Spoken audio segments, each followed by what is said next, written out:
Let's look at Medvedev's latest statement. He is directly calling this the Third World War.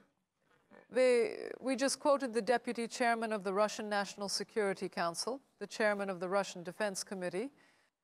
Biden's permission to leave is the final nail in his own coffin.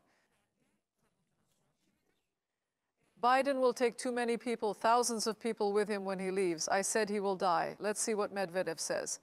There is a death reference in him too. In the US, the Joe Biden administration is deliberately increasing tension. President-elect Donald Trump's physician will have to deal with this. Maybe old Biden has decided to die gracefully, taking an important part of humanity with him. 30, it is impossible for these missiles to contribute to Ukraine's actions in the war. It does not matter who decided and when to use NATO long-range tactical, ballistic, and cruise missiles against Russian territory. There have been previous attempts to use such missiles against our country, nor does it matter how many missiles the enemy has.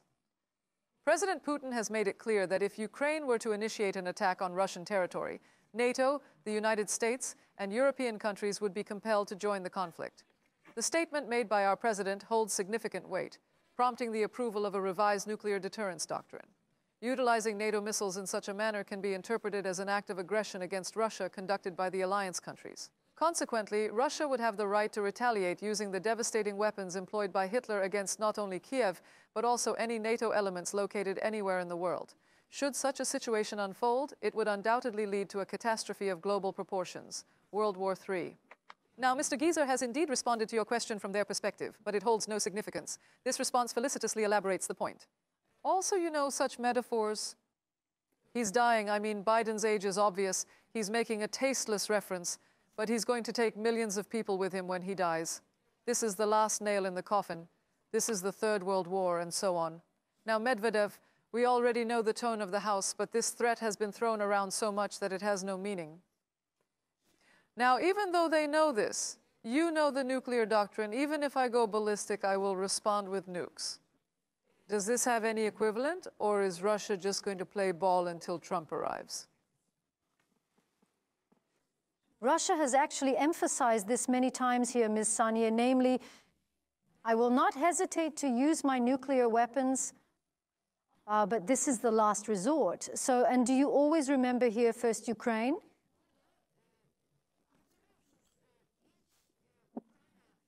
When he hit the Kerch Bridge, I said, you know, these are the people. Russia is known for its patience, even when faced with provocation.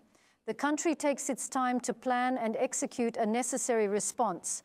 While Ukraine paid a heavy price for their actions around the Kerch Bridge, what confuses me now is that instead of focusing on Ukraine's response, I find myself questioning Russia's usual response. They have always mentioned the possibility of a nuclear option for a big change. Therefore, when Russia permits attacks on its businesses, it seems quite contradictory. Although these attacks have happened in the past, it becomes even more concerning when they occur openly and in front of the whole world. Russia finds itself in a critical position given these circumstances. And look, today, not only the Defense Ministry, but also the Russian Foreign Ministry shared this development on social media. So there will be a response to this. And already last week, you know, Ukraine was subjected to the heaviest airstrikes, including in Kiev. So will he use nuclear weapons? I don't think he will use nuclear weapons at this point, but he has reserved that right with the last circular he issued. But otherwise, it will again put Ukraine in a more difficult situation. And at some point, of course, negotiations will be held, and they will respond in a way that will enable them to sit at the negotiating table under the conditions they want. But I want to emphasize again that Russia also has patience. So here, before Trump arrives, they will take this as an opportunity and, you know, artillery.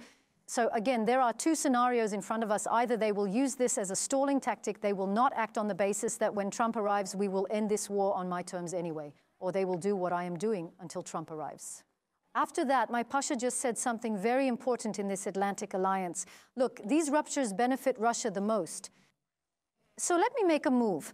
After that, in Europe, look, Germany has already entered the election process. Germany is no longer in a position to think about war, Ukraine, and so on. We'll see the effect, huh? Its economy is in an extremely difficult situation. It is already facing a political crisis.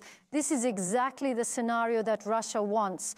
Look, the internet lines between Finland and Germany, which pass under the sea, were cut. So there are some very different developments.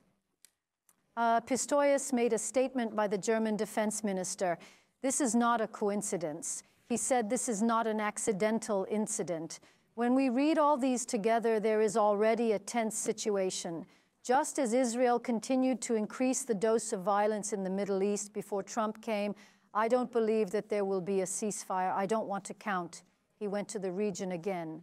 But similarly, in Ukraine, both parties had already intensified tensions to the fullest extent before Trump's arrival. It would be futile to continue these actions at this juncture. Personally, I highly doubt that Russia would resort to the usage of nuclear weapons. Russia is an established nation acting rationally. Nevertheless, we must exercise caution in not excessively provoking Russia. Given the unpredictable nature of Trump, he might present a completed action beforehand.